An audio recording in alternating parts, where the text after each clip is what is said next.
ট্রলিয়ার একটার পর একটা ইন্টারভিউ, বন্ধুর কাছ থেকে কাপড় নিয়ে ইন্টারভিউ দেওয়া যাতে সিলেকশন হয়ে যায় তোমার নিজের কোম্পানিতে। বুঝলাম, সব বুঝলাম, কিন্তু মিথ্যা কেন? আর মিথ্যা যদি বলবেন তাহলে দয়া দেখাতে গেলেন কেন?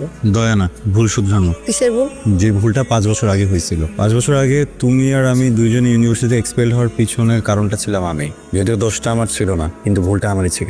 আমার ব্যক্তিগত সমস্যা দূর করার জন্য তুমি তোমার ক্যারিয়ারটা নষ্ট করে ফেলে। তাই ভাবলাম না বুঝে যে ভুলটা করে ফেলেছি 5 বছর আগে, এখন যেহেতু সুযোগ আছে তোমার ক্যারিয়ারটা ঠিক করে দিয়ে সেই ভুলটা শুনতে ফেলি। বাহ, দাতা হাতেম তাই। আচ্ছা, বুঝলাম যে কিছু মানুষকে শিক্ষা দেওয়ার জন্য মিথ্যা বলতে হয়েছে। তা আমাকে মিথ্যা কেন কেন? মিথ্যা বলার কারণ ভয়। কিসের ভয়? হারানোর ভয়। ইউনিভার্সিটি যখন আমাদের প্রথম পরিচয় হয় সেদিন তুমি আমাকে একটা কথা বলেছিলে, আমার টাইপ ছেলে তোমার পছন্দ না।